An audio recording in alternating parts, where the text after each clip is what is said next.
Howdy, paisanos! It's the Super Mario Brothers Super Show!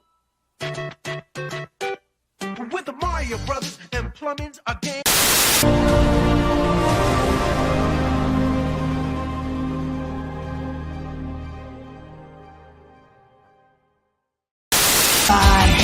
Sonic the Hedgehog, too fast for the naked eye.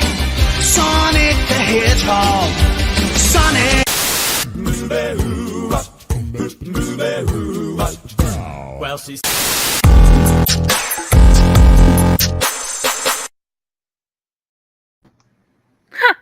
That was great.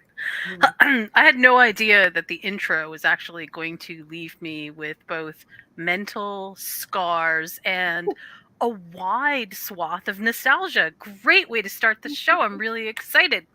Welcome, everyone, to TV Dinners. Tonight, we are going to talk about the podcast subject probably nobody asked for, but I think is really cool. TV shows and basically series that are developed from video games. So everybody's probably got something that they love as a video game. I can't imagine in this day and age that everybody doesn't know something about this. But not amazingly, not a lot of TV series that are live action have been turned into actual TV series. But that's about to change, and we'll discuss that coming up soon. Lots of animation, however. We saw Carmen Sandiego. We saw the Mario Brothers. There's Pokemon. There's all kinds of awesome animation. In fact, last night or tonight is the premiere of Netflix's Resident Evil series. That is probably, I hear, going to be really good. So excited to see that. That's another animated one. I'm going to ask you guys a couple of things about that format in a minute, too.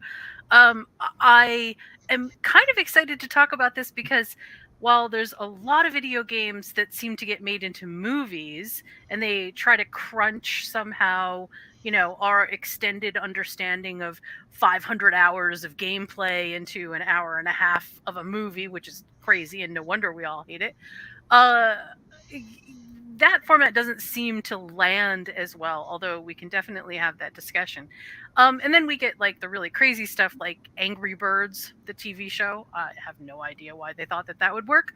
And then the really silly stuff like Digimon. And I mean, they're great for kids, but not a whole lot for grown-ups. So we're going to have kind of a quick discussion tonight about some of the upcoming series that we know are being turned into from video games, and also discuss whether or not we think there's enough narrative to be done with this. I have to start the show first, though, with, because this is TV Dinners, the Rings of Power new trailer dropped. Apparently it was set up and released at Comic-Con this year, and it's amazing. It's totally amazing. I know there's so many haters out there that think that Rings of Power is going to be terrible. They're already dissing it. They're, you know, oh, the costumes are terrible. Oh, how do we even know they're going to tell the true story? Okay, so, I mean, this is just my opinion, but first of all, everybody needs to calm down. I'm one of the biggest Tolkien fans on the planet, maybe except for Stephen Colbert. And I am absolutely excited about this. Of course, you know, everybody wants to hold the actual movies to some kind of standard that maybe the shows don't seem to be living up to just based on their sneak peek of the trailers. But I have to say, I'm really excited, and the new trailer that just dropped today looks amazing. It just looks amazing. Even if it doesn't tell any stories that we understand from Middle Earth to know right now, it looks like it's going to be a great ride. So I hope everybody kind of lets go a little bit to just have a good time. Along those same lines, I went back for this conversation and watched a couple of the episodes of Halo, which I had seen before because we watched it when it came out each week. But I went back and watched a couple of episodes because I wanted to make sure that I understood what I was going to say before I said it and wasn't sort of just misremembering some things about Halo. I also went and watched some episodes of Castlevania, which is also on Netflix, and I loved it. I had seen Castlevania when Castlevania first came out too. Went back and watched a couple episodes this time just to refresh my memory. It's really good. In fact, I think Castlevania has got to be one of my most favorite adaptations into a TV series from a video game that I've seen so far. And I also watched Arcane, rewatched the first season of Dota because the second season of Dota is coming up. So that was super cool. So I kind of spent the week immersed in what the video game to TV series piece kind of looks like.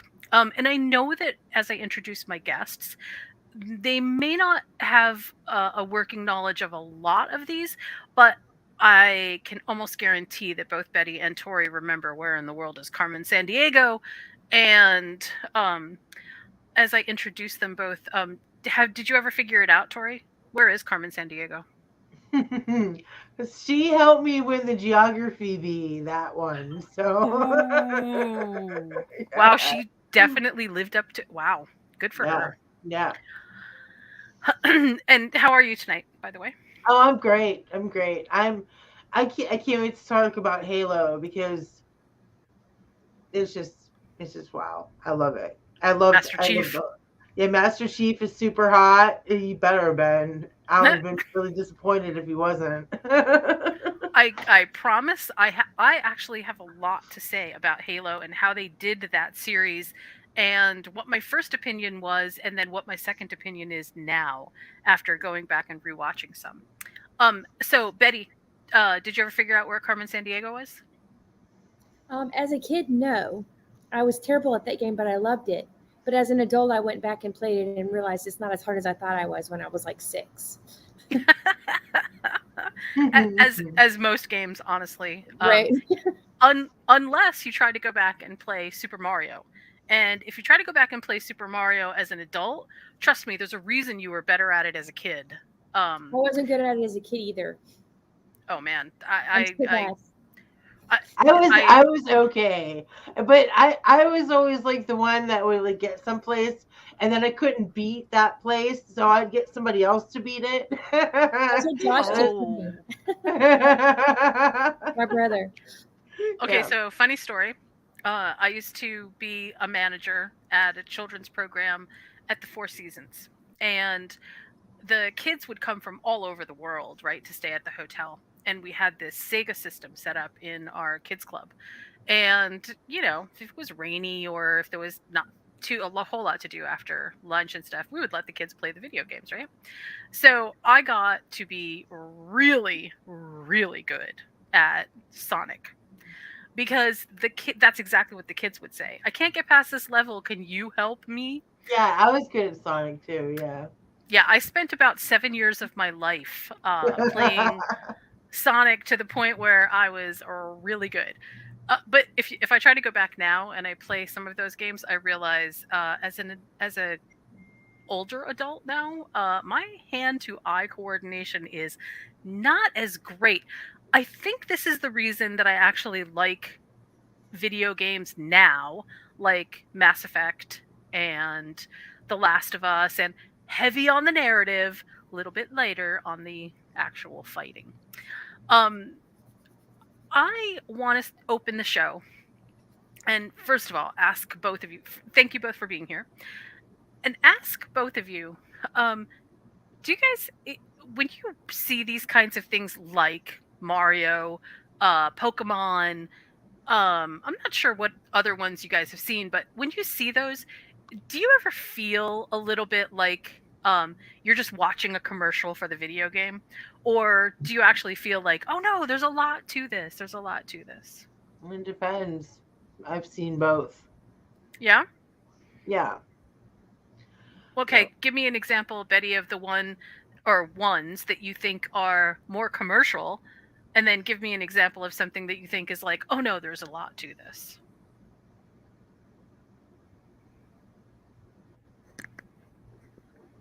You're going to have Tori. to come back to me on that one. Okay. I'm sorry, I meant to go to Tori first anyway. Okay, so the one that has like more to like, that's more complex. That's definitely Halo. That's definitely Halo falls into that. I didn't think it was going to be as intricate as it was. And then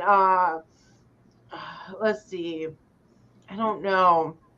That is a hard question. I'm thinking though. Betty, do you have any idea?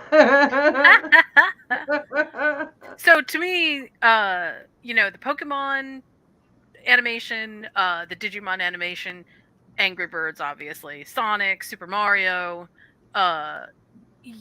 weirdly, even I think Final Fantasy, they all felt like advertisements, sort of in a narrative form, but really just advertisements for the video game. Like, hey, come play this game, you'll love it. There isn't really a lot of lore in some of these. I mean, there's a ton of lore in Final Fantasy, but this TV series kind of never really gets to it. It just feels really light on anything. And Pokemon, I mean, listen, I love Pokemon. My kids grew up on Pokemon. If I were to go back now and save all the money that we bought, save all the money that we bought Pokemon cards with, I could probably send another kid to college. We had so many Pokemon cards. But they still do Pokemon cards. Kids but do. But that's the point. And I mean, that's actually why it feels like it's just an advertisement to me. Okay. So then, Betty, did you by any chance see the Angry Birds series? I did not, and I did not play the game. Okay, so you should definitely, you're in for a treat. You should definitely go watch the Angry Birds series. Yeah, you'll love it. It's super endearing. No, it's not actually. Okay, I'm gonna let's start out with two different things, and I'm going to ask Tori first, because I know that Tori has seen this. There's Halo, and then there's Witcher, and then there's did you get to see Dota at all? Okay. I should though. If it's along the same vein, I definitely should. So it's a little bit weird because I often find that adults get very turned off of animation. And Betty, is that true for you? Are you sort of like not the person to watch animation because it's animation? Yes, unless it is a Pixar movie or Disney. See, I actually know a lot of adults like that. I'm open-minded, but I didn't really like them as a kid either. So yeah, I don't know if it's I feel like there is a genre sort of split with animated anything where some adults just simply can't kind of get past the medium that it is in order to get to the actual story and to actually get to the narrative. It just doesn't sit right with them. It doesn't resonate. And I totally understand that because I think that I also have complicated understandings of other, not animation, but other film medium that I just have a very difficult time with. But the animated versions of some of these video game to TV series adaptations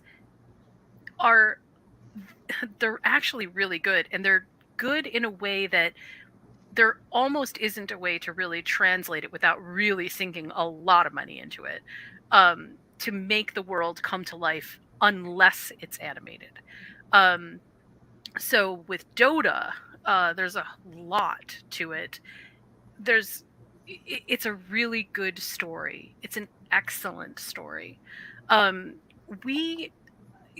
we first turned that particular series on, I was 100% sure I wasn't going to like it. And I really began to not just like it, but really feel like, oh, I see what's happening here between the video game part and the TV series and how they were doing it. But let's talk a little bit about some live action stuff first. The Witcher and Halo now Witcher is a little bit different, but I'm going to explain why I want to talk about them both sort of congruously here. Witcher is built off of some of the video game, but the video game is taken from the source material, which are a series of books. The Witcher itself as a TV series kind of follows the books a bit more than the video games, and it's more like, well, there's some shout outs to the video game. But it's not Yeah. really, right, the video game. And also welcome Betty's cat to the podcast. So okay, so I know you saw Halo, and interesting thing about Halo, as they were developing it, the lead writer had mentioned the fact that he had never actually played Halo and was going off of just sort of the basic ideas of what Halo was supposed to be about. And I have to say that at first I was very put off by that. The very first time that Master Chief takes off his helmet, I wanted to scream, because why is he doing that, right? Yeah. I was really confused about why they were mixing up so much stuff. Why didn't we get any narrative at all? Why don't we understand what the Reach is? There was just so many questions that I felt like were, and also what the heck was with Cortana, and why was Cortana so weird? I don't know. I had so many gripes with Halo, and then, okay, I'm gonna tell you what happened, and then you tell me how you felt about it. Then I went back and I watched it again, and I kind of took all of my expectations and stuck them to the side and said, okay, yes, I've played Halo, but let's try to think about this, about Halo Covenant. Let's just try to think about it as something new. What would I do if I were the writer here and I had been asked to do some kind of adaptation to make it interesting for people? And when I watched it with that kind of in mind, I liked it. I actually thought it was a little bit better than I did when I was first thinking about it as a video game brought to the TV screen as a series. And I think that this is important, because this is one of the things that I'm afraid is going to happen with the 10 different series that are now in development, have been greenlit, and that we know are coming to streaming services soon. So what did you think about it, Tori? And tell me what you thought about the direct correlation between the Halo game and then what you saw on the screen.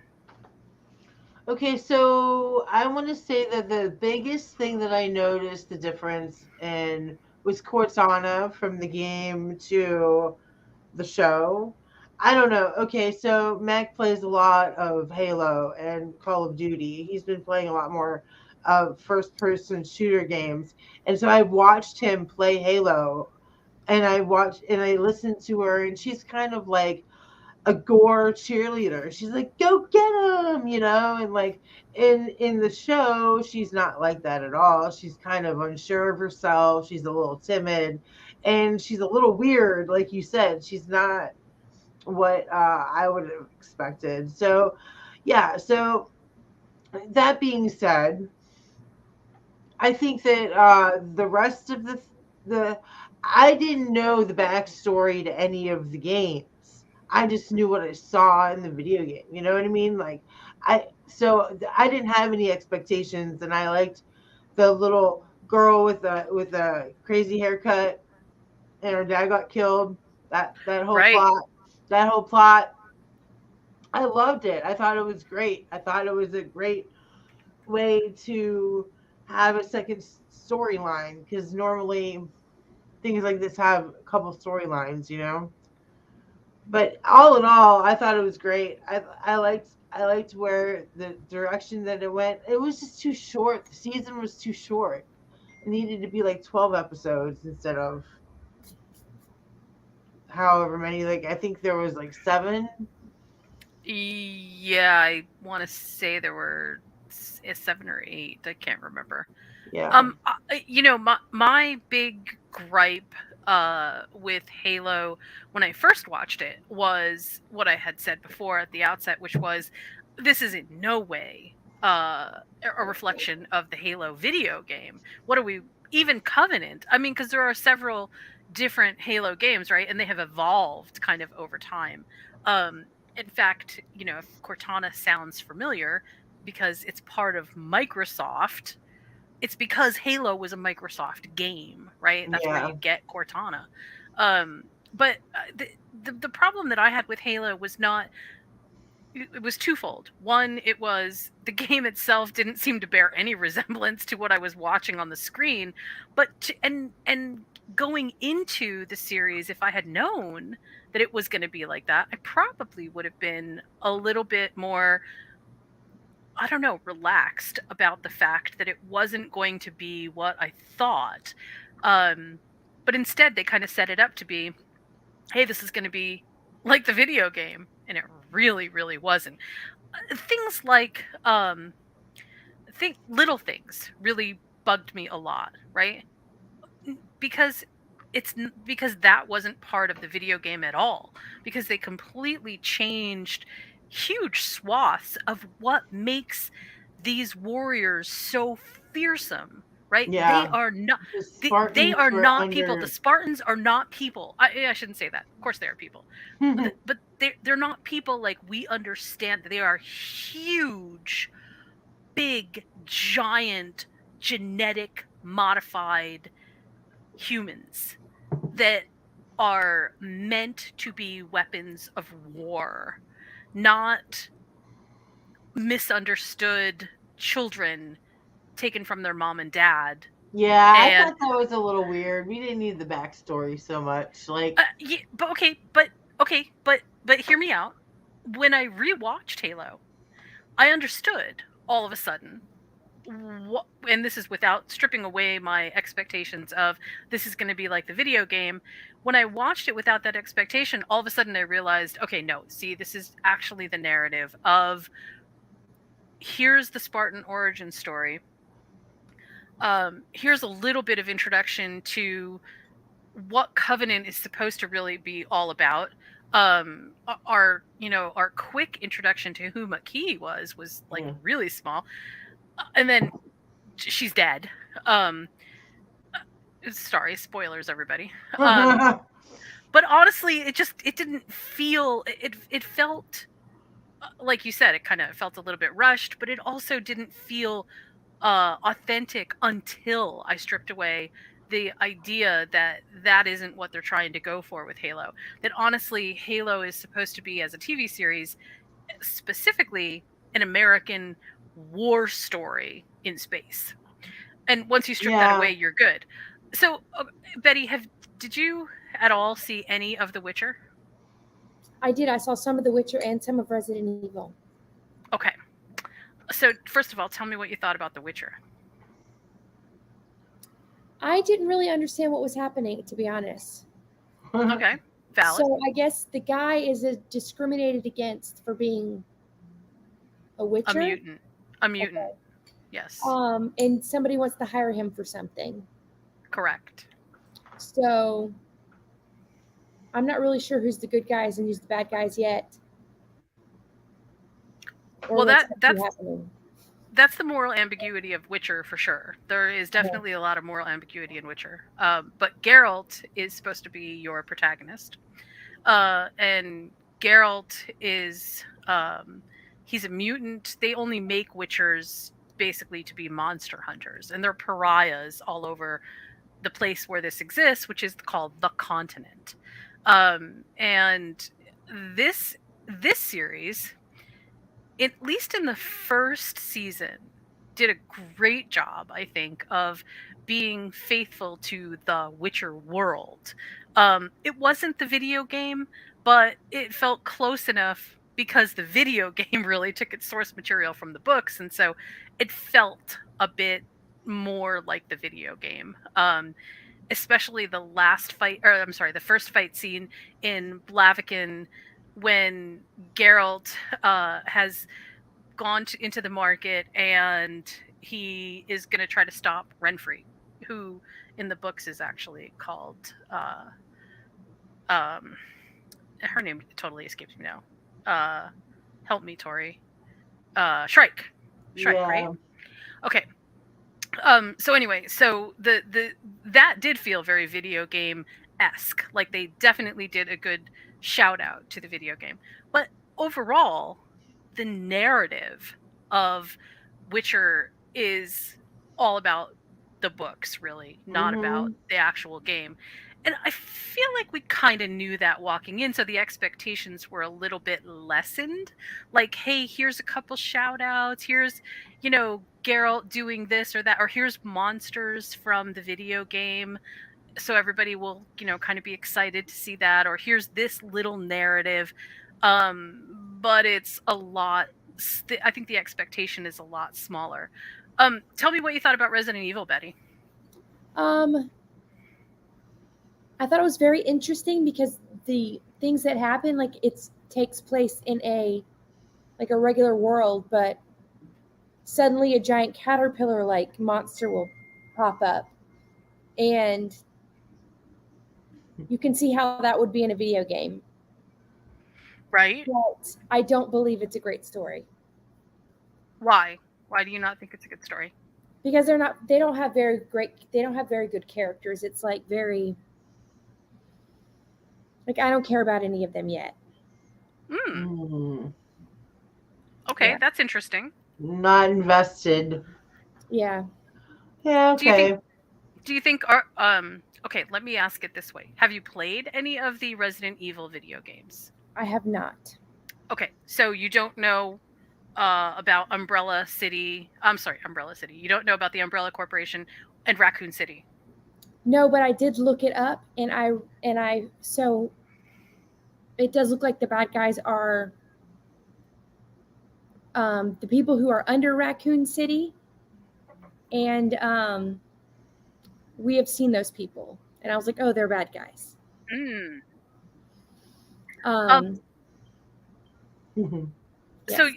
So okay, so your biggest right now, your biggest not gripe, but your biggest complaint would be that you just don't feel like you have made any connection with any of the characters. Right. Like it keeps going back and forth from past to present or present to future. I'm not sure.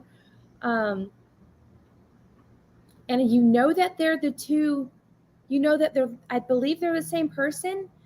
So I'm wondering if you kind of need to know the video game to understand what's happening.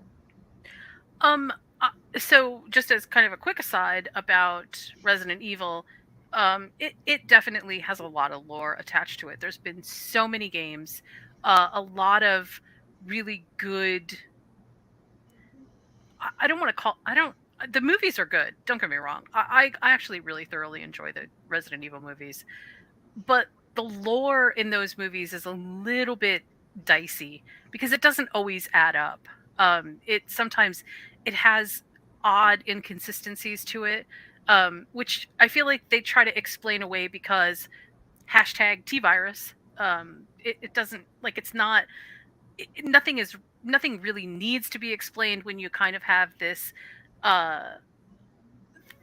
thin salve to apply over everything to say, no, it's okay, it's just this, it's just the virus changed this. So one of my things is I feel like it looks so much like a video game, like whenever the things pop up. So it's a regular world, and then it looks like a video game, and you're watching the video game. Aha. I would expect better from the actual show because a video game would be more limited. So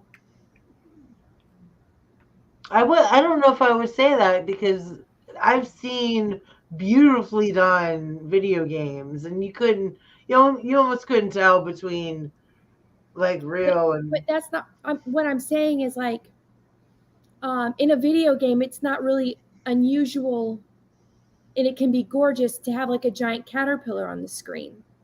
Okay, I see what But you're having saying. it like in a TV show, it makes it seem so far-fetched, it's silly. So until you kind of understand the backstory of Resident Evil, it's Yeah. distracting. It doesn't actually lend itself to the narrative storytelling. Right. So And it's I like can- they. I will can say see the that. zombies Okay. terrified me. Mm. I was Yeah, not Resident Evil expecting zombies them- are scary. I was not expecting them to haul ass like that. Yeah, they're Resident Evil zombies in every form are Terrifying. super terrifying. Yes, I completely agree. I think that's one of the reasons that I actually love Resident Evil so much. It's one of the few zombie franchises that actually scare me. Like I can really get into how frightening it must be to be there. Yes. Okay, so I think the way that I want to ask this next question is a little bit different. Different in the sense that I'm going to kind of leave it open ended. Um, there's right now, in fact, what was the other one that I was watching? Uh, Dragon Age Redemption, which is another video game adaptation. Well, that one's a little bit interesting. Dragon Age Redemption was done a while ago, and it also had that same feeling where the narrative was like you just kind of get thrown into the action, and unless you know what's happening in the video game Dragon Age, you have no idea what's going on. So it the question that I have for you guys is because this was the meat of our conversation is how effective do you actually think the video game format is in creating a world, a backdrop for these narratives to unfold, remembering that audiences for TV series are really a different, not different altogether, but people watch TV series for different reasons than they play video games generally. Video games are active entertainment and TV shows are passive entertainment. So, what's your opinion on that? Let me start with you, Tori. I think that yeah, this is something fun to talk about because it's one of those instances where you wanna you want to be behind it, right? Like Yeah. you want to support it, you want to rally behind it, but you can't. Like I don't know, I don't know how to describe it without sounding like I'm stoned, and I mean I am, but I don't want to seem like I'm rambling. So let's see. I mean, why don't you ask me the question in a different way? Maybe I can. Okay, let me rephrase. So the video game format, I'll give you an example of something that I saw in a movie.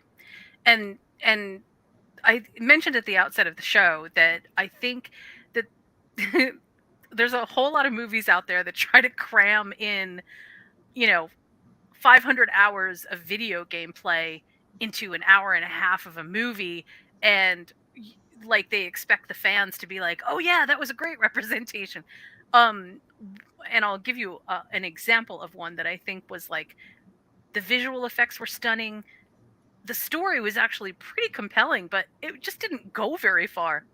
World of Warcraft, right? Yes. Yes. Okay. So World of Warcraft is actually one of my most favorite stupid movies of all time. I mean, the movie itself was terrible. It was terrible. It didn't even come close to what World of Warcraft was kind of really all about, or the richness of the worlds or anything. But it was still stupid fun. It was so fun. I would watch that movie twice on a Saturday. It's just fun to watch. I love how they do the Fel. I love how they have magic as this like sort of visual icon on the screen. It's cool. It's just cool. But story wise, come on. Nobody who's played World Yeah. of Warcraft is watching the movie going, "Oh yeah, this really represents me." Okay, so this is my opinion. I think that video games base their things off of books. So whatever they are originating stories, they originate from the books. Like The Walking Dead is one of them. I mean, there's Saints versus Sinners. Saints and Sinners game is very intricately done with the graphic novels and the TV show. I mean, I think that's kind of like the way that they're going, in my opinion. Maybe now that you put it that way, now, yeah. So, okay, so like World of Warcraft, although it has material fiction around it, right? It isn't based on that fiction. Right.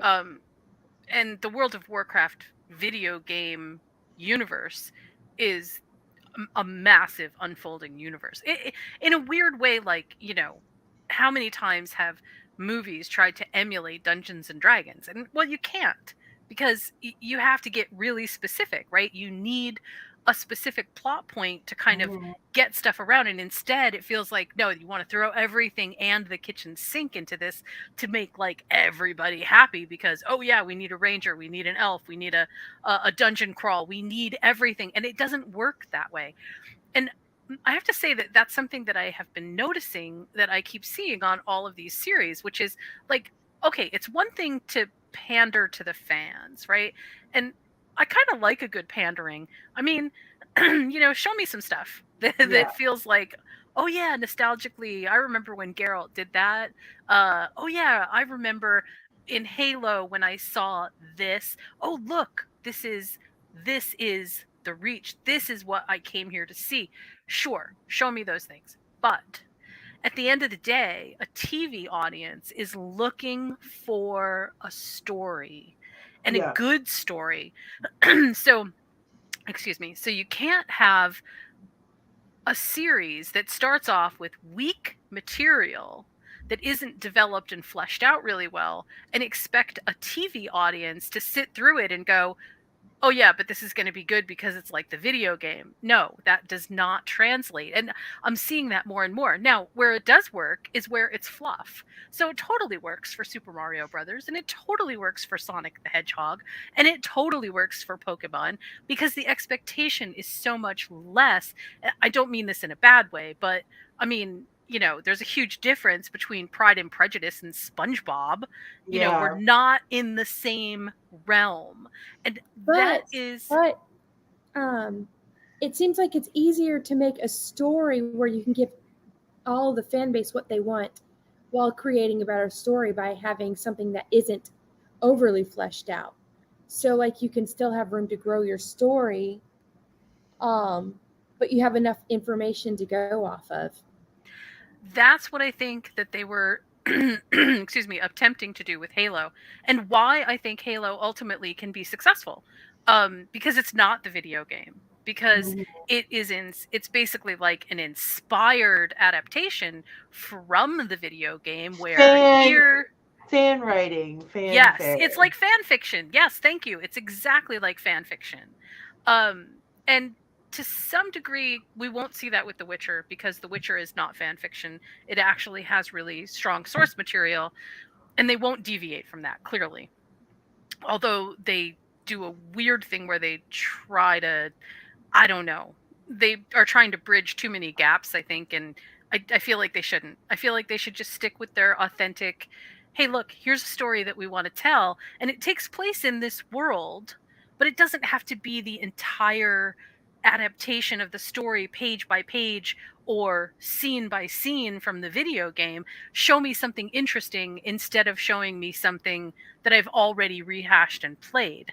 And if I can just shout out again to Dota, Dota does that.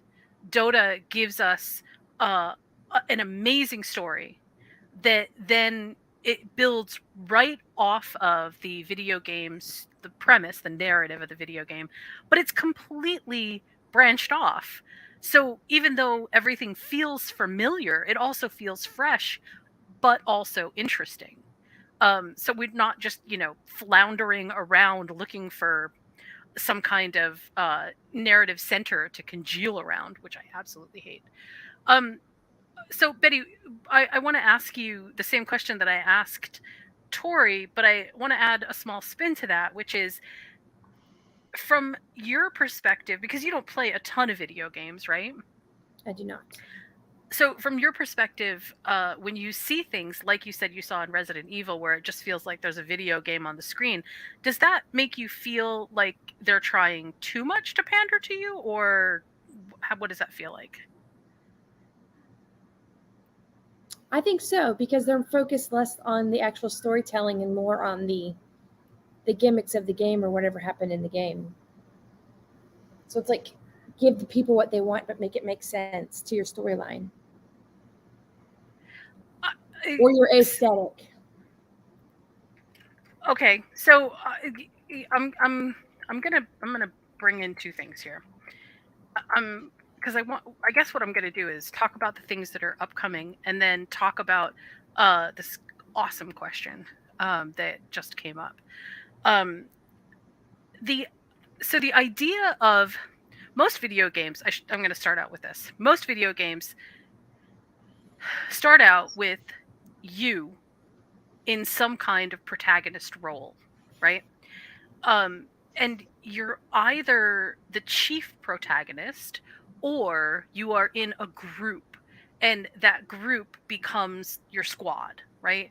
And you are surrounded by these people or this group throughout your journey.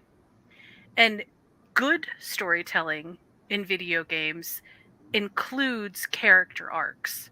Yeah. So, and if we are looking at Mass Effect, right, you get a story where choosing different options, same thing in Witcher, same thing in most video games actually, choosing different options gives you different outcomes. Oddly, the reason I mentioned Mass Effect is because in Mass Effect it actually changes your whole character arc. Like it creates for you a totally different learning curve that the character gets to go through, which is a little Yeah. bit different from choose your own adventure idea, where your character is basically the same character, you're just going on different character adventures, right? So if you do this, then the adventure changes to this. But in a video game like Mass Effect, making choices that have really serious moral question marks can change what you can and cannot do in the game, because you already made these really serious moral choices. So some avenues are closed off to you and then other avenues are open, which I find very interesting. But it could also make a very good video or a very good TV show, because like you have Netflix and you could choose your own adventure to see where the arc ends up. That would be very cool. Yeah. That also sound to me, I'm so sorry to say it this way, but to me that sounds like a crazy expensive venture, which I'm sure Netflix is just jumping up and down to participate in. But you're right, that does actually sound really cool. And Mass Effect has actually been greenlit to be a series. I do not remember where Mass Effect is being developed from, but it is definitely already in the works. That I feel like that could actually be super interesting, because the whole premise of Mass Effect is kind of all about the character's growth, and that does feel like it is made for a TV series. Upcoming too is The Last of Us. Have either of you played The Last of Us? Yeah, yep, I have a little bit, just a little bit. I mean, it's a lot like the Walking Dead game, It honestly. is. Yeah, Except I got to be honest, Tori, it's actually a lot better. yeah, it is. It is. I've seen I watched other people stream it, playing, and it looks pretty interesting. But I don't know. I think that that's another game that would be good with the moral dilemma thing. That Yeah, would be a good game. there's a lot of moral dilemmas in The Last of Us, including the end of the first game, where the choice that you make is it's impactful enough that both of my kids, when they played it at the end, they cried because the ending choice is so deep and so meaningful that they were like, "Oh my god." Um okay, so I'm getting around to the question, I promise. In a lot of these video games, like I said, the character arcs are the most important. But in a TV series, character arcs are important, but the narrative arc is more important, because we can have amazing characters, and if we don't ever get a real cohesive story out of it, it just feels like a police procedural, but set in a video game, or whatever. That's not why people tend to tune into a TV series, at least not in my understanding. I don't know, maybe there are people out there that do. So what we're looking for inside of a TV series is a true hero's journey, is the true Joseph Campbell. Here's the adventure, here's the call to adventure, here's how the hero is going to do it, here's our threshold guardians, here's our all of the pieces that basically make up that big circle of the hero on their arc. That's what makes up good TV shows. Where I feel like there is a question is, what is more important at this point in these adaptations from video games to series? Is it that we want to see the characters, or is it that we want a better drama? I'm a little bit not concerned, but I'm a little bit I get nervous sometimes that the rush to do this in bulk ends up creating a big problem later, because then people won't do them anymore when they fail. And my feeling is that part of the reason that some of these things are failing is because they're not using a standard narrative arc. They're using the video game model of an arc, which from a narrative standpoint doesn't have to be super cohesive. You're on a journey. You've got a fixed point beginning and a fixed point end, or you have an objective that you have to clear. So it's not like each episode is an objective that you have to clear. And interestingly enough, this is why I go back to Halo and then contrast it with Witcher. In Halo, it really felt in the first couple of episodes that it was objective driven, right? We see the Spartans, we get a feel for how they're supposed to be behaving. We get sort of closed off intel about what is happening in the Spartan program, and what Halsey's doing and why that's so important. And it feels episodic that way. In Witcher, if you don't watch the first episode of Witcher, not only would you be able to pick up the second episode and be okay, you might not get all the backstory, but you'd be okay. And it feels a lot more like we just picked up and moved into the actual video game, right? Or, we're experiencing things from Geralt's point of view instead of, no, this is the whole Witcher world. And not until much later in the Witcher series do we actually get into, no, this actually is all of the world, and it is really important what's happening elsewhere on the continent. But I'm going to ask you, Betty, tell me how you would do this. How would you approach this? If somebody said to you, okay, pick your favorite game. And I guess, for you, because you don't play a ton of video games, maybe it could be any game. But pick a game and make a series out of it. What would you do? And don't tell me it can't be done, because I watched Taylor Kitsch in Battleship as a movie. And if I can watch Battleship as a movie, anybody can do this. I think a cool show would be, have you seen Skins? Like Skins. So it's like it's about teenagers in the UK, like in London, or even Dairy Girls. So basically, I've seen Dairy Girls. Okay, so Dairy Girls, how it like every episode is like about the whole group, but a different character in the group. Mm. I think one of these action adventure games with side characters, and then each of the episode does a side character would be interesting. Okay. What about you, Tori? I think I don't know. There's so many good ones that I think a good Need for Speed one would be good. Oh, that would be a fun TV series.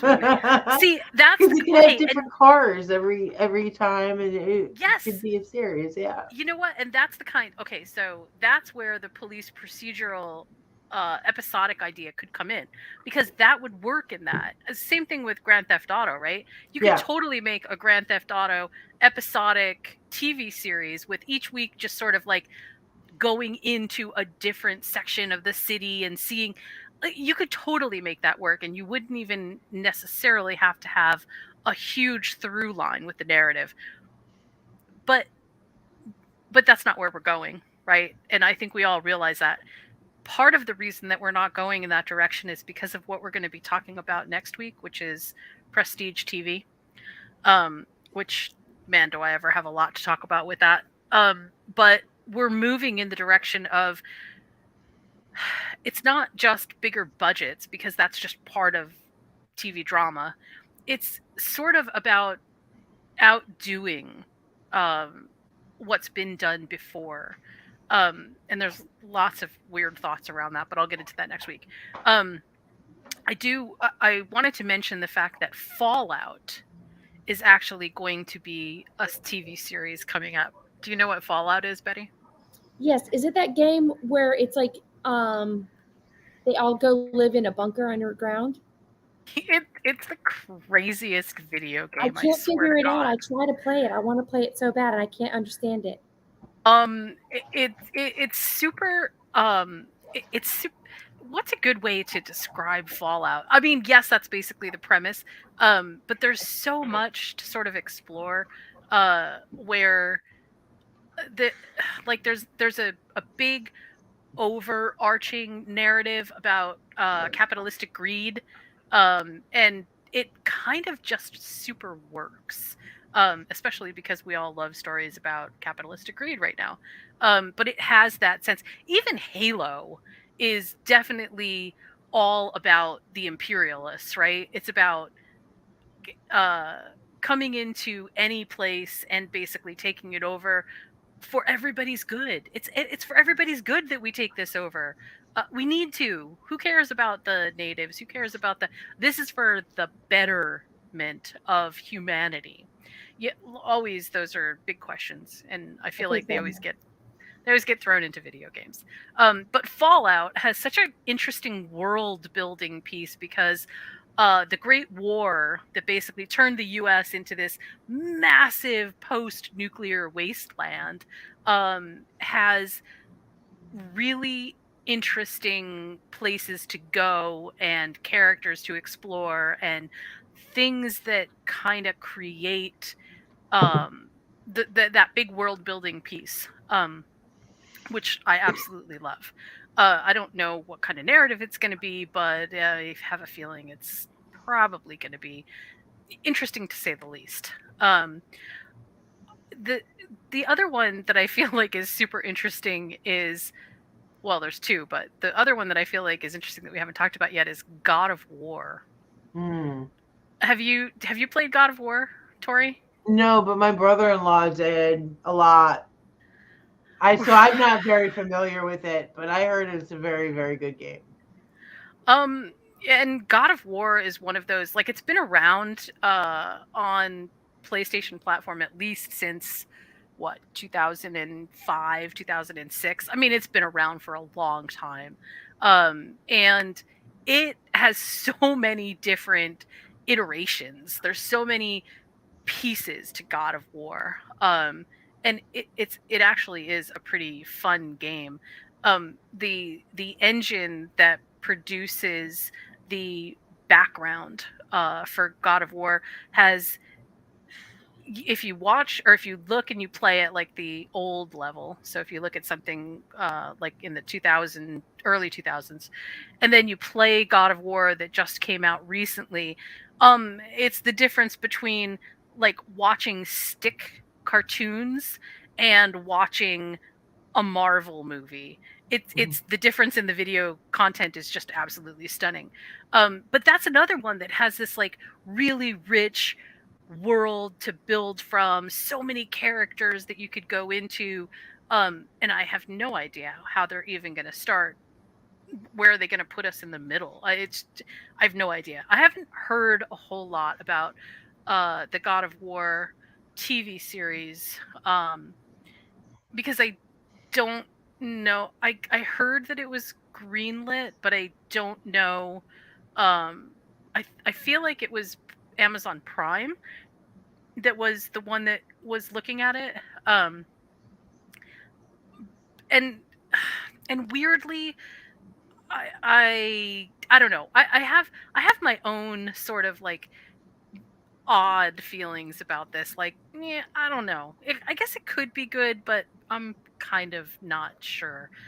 And I'm gonna talk about why I'm not sure about that one in 1 second. But I want to get to the next one, which is The Last of Us, right? So that we know is actually going to be on streaming platforms. I believe it's is it HBO Max?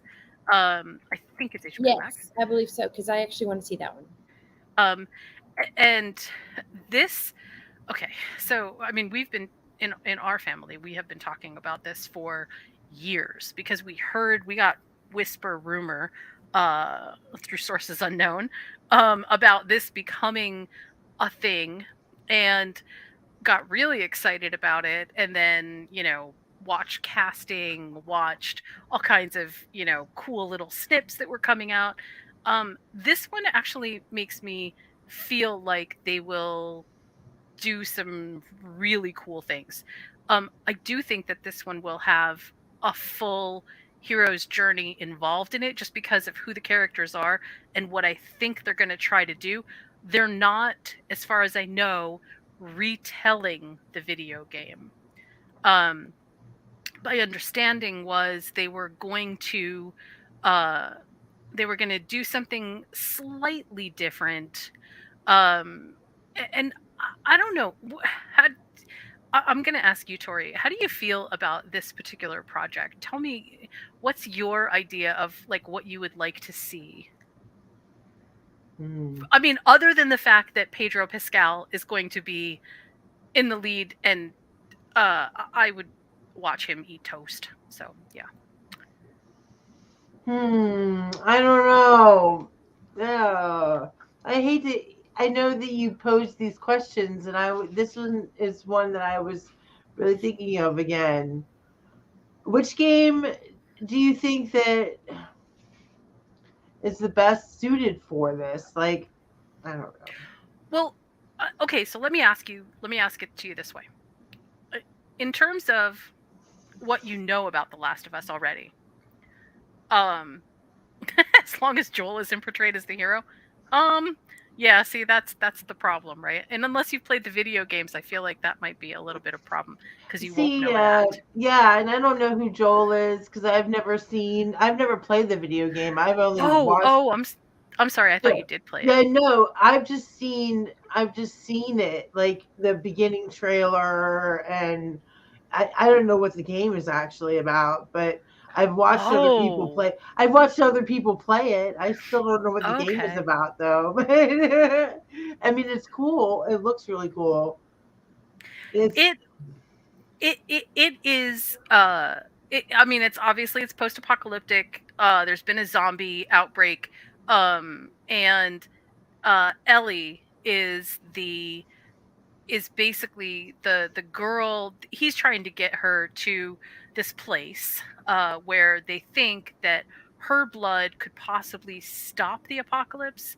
That could be a cure. It's very, there's a lot of stuff that happens, but that's kind of one big part. And in the end, like I said, there's some pretty serious questions that have to be answered, and the relationship between Ellie and Joel is kind of what makes this so incredibly enjoyable. And I think that that's what everybody's looking for. What is that relationship going to be like? How are we going to see that? How's it going to be portrayed? I don't know actually that I don't think that they're just recreating the actual series itself. I mean, the video game itself. I think that they are having Ellie be a bit more grown up, and that this is going to be post the video games themselves. So it's kind of moving forward. That's what I understood. That's a smart way to do it, though, because then you can't really mess up anything because you're like, well, it's in the future. It's after the video games. Right. You know? And also it gives Naughty Dog, which is the production company of the actual video game, it gives them the chance to go back and do whatever they want to do, because if this is in a different universe, basically, like, you know, okay, well, this is after everything happened, it still gives them the chance to do whatever they want to do with video games afterwards. Okay, so I'm going to ask one more question here. Of all of the shows I'm sorry, I shouldn't say that. Of all of the fiction that you know right now, so it's wide open, what fiction would you like to see, and this is the backwards question, turned into a video game? So what series as we know it right now, with all of its fiction attached to it, would you like to see turned into a video game? See, I was actually thinking that myself, Tori. That's a good one. What do you think you'd like to see with that? I mean, there's so many characters, there's so many plot lines. I mean, you're stepping into a world. Like, I don't know if Betty, you've seen Westworld or not, but like it's almost like The Island. Have you seen that one with Ethan Hawke and Shirley's? Yeah. Anyway, it's like these synopsis real quick is you're rich. Most of these people are rich people, and they get to go into the Wild West where these humans are recreated. They're robots, but they're AI, you know, and they look exactly like people, and you can murder them, you can rape them, you can do whatever you want to them, and they always come back. And then you can come back and keep doing the story, and it's crazy. I think that they could do so many things with that in a video game, like intertwine the stories, like, you know, have spin-off video games. Like, there's a big market for that. Westworld is sort of the I don't want to call it the antithesis, but okay, Westworld puts you in the middle of action where basically you are the first person in a live action role play that is controlled by AI. So yes, there are actually other people there who are also sort of enjoying their whatever. Here's my fantasy. I want to go to the Wild West. I want to go to whatever. And there's other worlds that we found out about later. But the intrinsic part of it is you are absolutely in the center of that action. So it would make a great video game, because that's basically the premise of the TV show altogether. What would you say, Betty? So there's a book series called Keeper of the Lost Cities. Mm-hmm. And I think that would make a great video game, and then video game to series. It was like this girl, so it's sort of like Harry Potter, where this girl finds out she was really adopted, but she's an elf, and she's obviously has special abilities and is like one of the most special elves. Nice. But it's like the world is really pretty, and it introduces like all these new these new animals. Like, the world would be gorgeous. So I would think that would be a good video game that would eventually become a great TV series. I was really underwhelmed by the movie sort of adaptation of Assassin's Creed. Oh yeah, me too. I was very disappointed with that. I don't know what I expected, but it wasn't that. Yeah, right. Me either. It felt I don't know. It felt so flat. But I feel like if that was adapted well, and you know, I know it would be expensive, but I feel like there's a way to do this that that you could really make it work. I think that Assassin's Creed could really be a great TV series if you get rid of the schlock, if you get rid of the silliness that they just throw so much silliness into their adaptations. Every time I see a movie based on a video game, I'm always struck by, did you guys not play the game?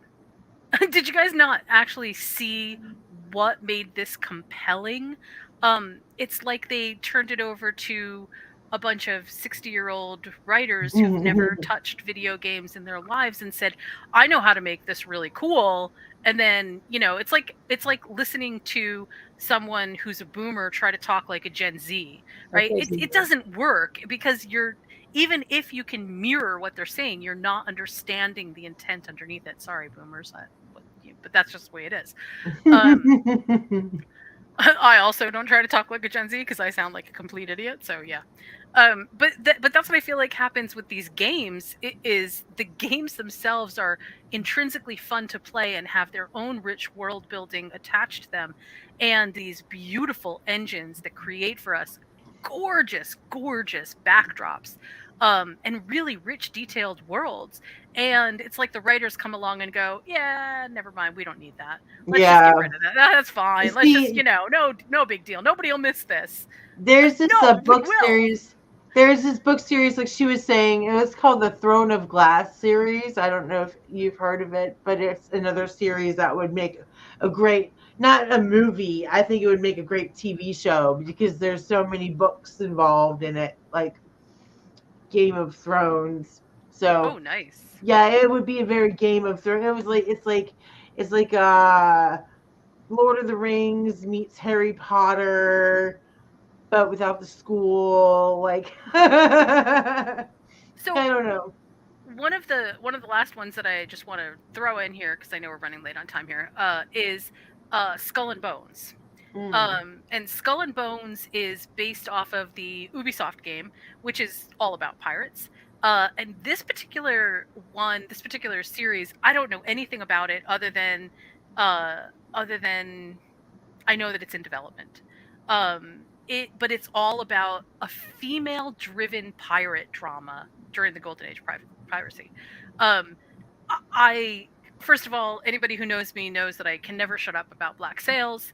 And I feel like a female-driven pirate drama is so late to the game. Like, this should have been done years and years ago. I'm really excited to see what happens with this.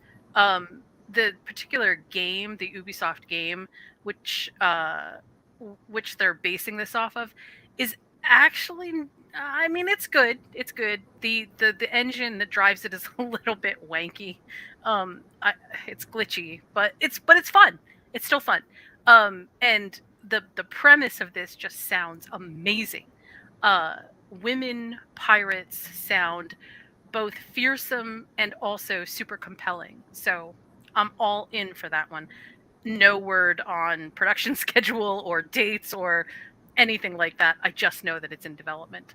And let's see, I really feel like that's kind of, I mean, there's Alan Wake. I have no idea how they're going to do Alan Wake. How are they going to do? I have no idea, but that sounds interesting. And that's another one that could be episodic because he's the author that kind of jumps in and out of all of these different adventures. It could be fun. And the last one that's on my list, actually there's two, sorry. Child of Light, which could also be pretty fun. And Final Fantasy. And I mean, Final Fantasy, they've tried so many times to do Final Fantasy, all kinds of things. How they decide to do Final Fantasy this version, I don't know. But that's one that could be really amazing because that world has such deep mythology, a lot like God of War. There's so much mythology in it that you could really have a lot of meat to chew on there. I want to close out the show with two final thoughts. Are you guys watching, or do you watch the Marvel shows on Disney Plus? Mm-mm. I've seen some of them. Yes. I've seen Arrow. I watched Arrow for a while. Okay. Well, Disney Different Plus. universe. Yeah, that. Well, okay, that's fine. Don't worry. I know. See, I'm just saying. Disney Plus has available in the Marvel universe right now, Miss Marvel, and it's a great. short run series. It's only what, 6 episodes. Yeah, it was short. It is stupendous. Do not listen to the online haters who are, oh, why do we have to have a show about, people of Pakistani descent? Oh, this is just Disney woke. You know what? Screw that. The series itself, put away all of your whatever. The series itself is actually intensely amazing for two reasons. One, the visuals are astounding. I mean, when the city comes alive in the shape of the graffiti on the walls and all of the little cues that are in the background, oh my god! I mean, it's just so well designed and done. That's one. Two, the characters are absolutely compelling. They're just fabulous. They just feel like, wow, these people could totally be in my family. Loved that.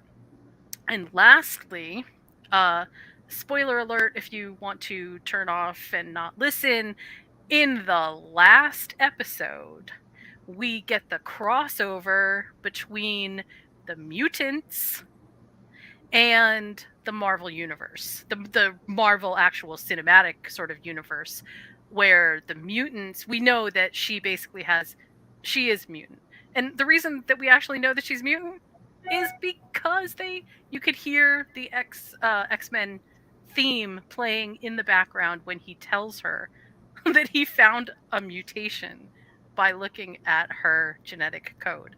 Super awesome. I mean, it was just fabulous. I was super excited about it. But also, as the story goes, it's an amazing story. I really think that if you give it a chance, you'll really like it. So, highly suggest that. Before we log off, Tori, do you have a show that you would like to tell everyone to watch this week? What should we be looking for? Okay, this is what we've been watching this week is Alone, okay? So if you want to watch a TV show that makes Naked and Afraid look like Child's Play, then watch that. These people don't have anything. They're dropped in the middle of like Vancouver Island in Canada and Mongolia, and like they have to survive. Some of them make it like 3 months before they're like starving. They have to be like medevaced out. Yeah, it's crazy, but yeah, that's my TV. My TV. Okay, so that's your pick for the week is Alone. Yep. All right, Betty, what should we be watching that you recommend? I recommend The Staircase. The Staircase. Tell us about it. So it's about the true story of a woman who's found at the end of the staircase and her husband was accused of murder. There's also a documentary that I haven't seen on Netflix about it. But basically he gets involved with the editor, so the edited video makes him look good, but I mean, I think he did it. So it's about a real life murder, and so it's actually kind of gruesome because they keep showing different perspectives on like how they think she killed herself. And so she's like over and over hitting her head and blood is everywhere all the time. Oh no. And it's Toni Collette, so you know it's good. Very cool. Well, so I have two to close out the week. One is What We Do in the Shadows just came back. And oh yeah, I love that one. Just as fabulous as it was in all the other seasons. I mean, you just kind of can't screw this up. They are just fabulous altogether. And I had such fun. I really missed that show a lot, so definitely that's one of my picks. The second pick that I have is kind of weird and offbeat. We have been watching, we just kind of scroll through HBO Max until we find something that seems good, and I stumbled across this foreign language series called Thousand Fangs. And Thousand Fangs is a really strange, it reminds me in some ways of Halo. It is although a little bit more gritty and real and a bit more horror story-ish. It is, I won't give too much away about it, but it feels like actually a video game.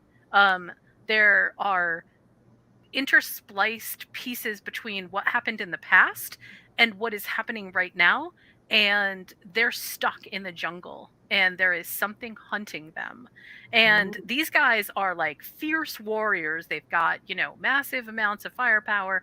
They're definitely the best of the best, with honors, sir, you know, that kind of thing.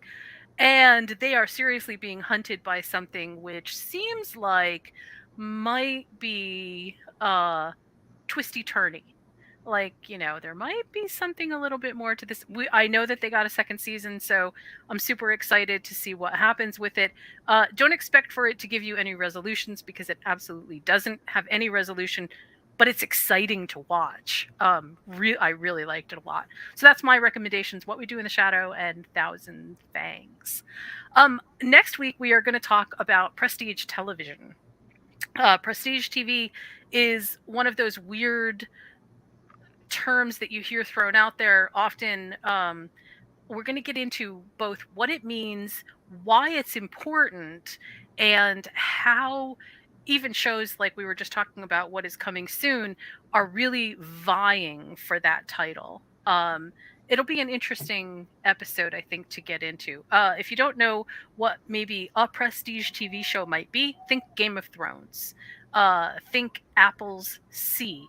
Think those shows. Those are prestige TV shows. So we'll get into all of that next week. I hope that you will join us. Thank you to Tori and Betty. This has been an awesome conversation. Thank you so much for joining and being my awesome co-hosts.